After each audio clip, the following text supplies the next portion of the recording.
Hi friends, എല്ലാവർക്കും special and fast കിച്ചണിലേക്ക് സ്വാഗതം. ഇന്ന് നമ്മൾ തയ്യാറാക്കുന്നത് അവലും പഴവും കൊണ്ട് നല്ലൊരു 4 മണി പലഹാരമാണ്.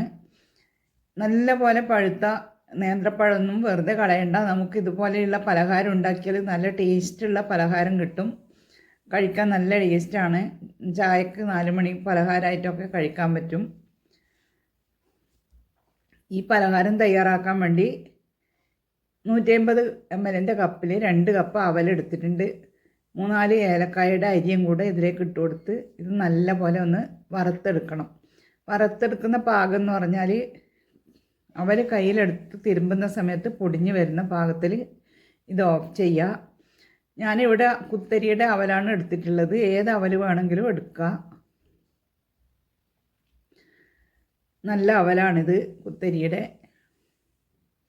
ഒരു ഇളം കളറുള്ള ബ്രൗൺ കളറുള്ള അവൽ, നല്ല ബ്രൗൺ കളറില്ല, കുറച്ച് ഒരു ബ്രൗൺ കളറുള്ള അവൽ. ഇനി അവൽ വറുത്തെടുത്തിട്ടുണ്ട്. ഒരു കടായിയിലേക്ക് കുറച്ച് നെയ്യ് ഒഴിച്ച് കുറച്ച് മുന്തിരി, നിലക്കടല, അണ്ടിപ്പരിപ്പും ബദാമും ഇഷ്ടമുള്ളവർക്ക് അതെല്ലാം ചേർത്ത് കൊടുക്കുക. ഞാൻ നിലക്കടലയാണ് ചേർത്തിട്ടുള്ളത്. ഇനി ആ എടുത്തു വെച്ച 2 പഴവും മുറിച്ച് ഇതിലേക്ക് ഇട്ട് കൊടുത്ത് നല്ല പോലെ ഒന്ന് വഴറ്റിയെടുക്കണം.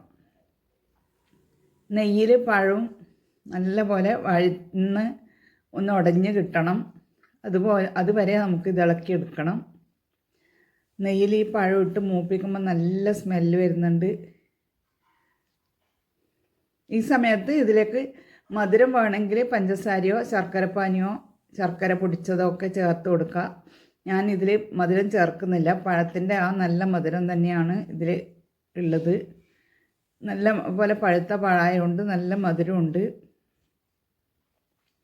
ഇനി ഇത് പഴമെല്ലാം നല്ല പോലെ ഉടഞ്ഞു കിട്ടിയിട്ടുണ്ട്. ഇനി ഇതിലേക്ക് പൊടിച്ച് വെച്ച അവൽ ചേർത്ത് കൊടുക്കണം. അവൽ ചേർത്ത് നല്ലപോലെ മിക്സ് ചെയ്തെടുക്കണം. അവലിൽ ഏലക്കായൊക്കെ ഇട്ട് പൊടിച്ചുകൊണ്ട് നല്ലൊരു സ്മെല്ലും ഉണ്ട്.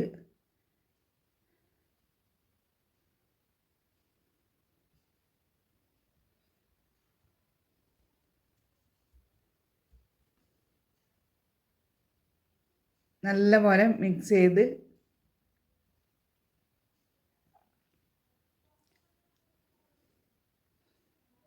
ഇതിലേക്ക് 1 ടീസ്പൂൺ തേൻ ചേർത്ത് കൊടുക്കുന്നുണ്ട്. ഷുഗർ ഉള്ളവർക്കെല്ലാം ഇതുപോലെ മധുരം ചേർക്കാതെ ഉണ്ടാക്കിയാൽ ഇടയിലൊരു ഇതുപോലെയുള്ള പലഹാരം കഴിക്കണം എന്നുണ്ടെങ്കിൽ ഇതുപോലെ കഴിക്കുക. പഴത്തിൻ്റെ ആ മധുരം മാത്രമേ ഇതിലുണ്ടാവുള്ളൂ. ഇതുപോലെ ഉണ്ടാക്കി കഴിക്കുക. മധുരം വേണ്ടുന്നവർക്ക് കുട്ടികൾക്കൊക്കെ കുറച്ച് ശർക്കരപ്പാനിയോ പഞ്ചസാരയോ ചേർത്ത് നല്ല ടേസ്റ്റാണിത്. എല്ലാവർക്കും ഇഷ്ടമാവും. പഴം കഴിക്കാത്ത കുട്ടികൾക്കൊക്കെ ഇതുപോലെ ഉണ്ടാക്കി കൊടുത്തു കഴിഞ്ഞാൽ അവർ കഴിക്കും. അവരറിയില്ല ഇതിൽ പഴം ചേർത്തിട്ടുണ്ടെന്ന്. ഇനി ഇത് കുറച്ചൊന്ന് ചൂട് തണുത്ത ശേഷം ഉരുളിയാക്കി എടുക്കുക. കയ്യിൽ ഒട്ടിപ്പിടിക്കൊന്നുമില്ല. നല്ല പെട്ടെന്ന് ഉരുളിയാക്കി എടുക്കാൻ പറ്റും. മുഴുവൻ ഇതുപോലെ ഉരുളിയാക്കി എടുത്തിട്ടുണ്ട്. 8-9 ഉരുള ഈ പാകത്തിലുള്ള ഉരുള കിട്ടും. ഇതുപോലെ എല്ലാവരും തയ്യാറാക്കി നോക്കുക. നിങ്ങളുടെ അഭിപ്രായങ്ങൾ കമൻറ്റ് ബോക്സിലൂടെ അറിയിക്കുക. ഇതുവരെ സബ്സ്ക്രൈബ് ചെയ്തിട്ടില്ലാത്തവരെ ഒന്ന് സബ്സ്ക്രൈബ് ചെയ്ത് അതിനടുത്തുള്ള ബെൽ ബട്ടൺ പ്രസ് ചെയ്താൽ ഞാനിടുന്ന പുതിയ വീഡിയോസ് നിങ്ങൾക്ക് കിട്ടും. കണ്ടില്ലേ, നല്ല രുചിയുള്ള പലഹാരമാണ്. നല്ല ടേസ്റ്റാണ് ഇത് കഴിക്കാൻ. ഷുഗറുള്ളവർക്കെല്ലാം ഇതുപോലെ മധുരം ചേർക്കാതെ ഉണ്ടാക്കിയാൽ കഴിക്കാൻ പറ്റും.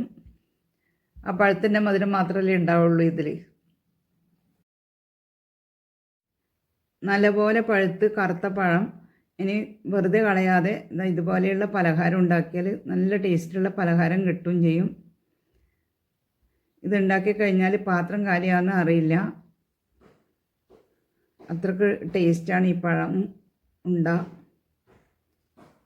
നിങ്ങൾക്ക് മധുരം വേണമെങ്കിൽ മധുരം ചേർത്ത് കൊടുക്കുകയും ചെയ്യാം. Thank you for watching.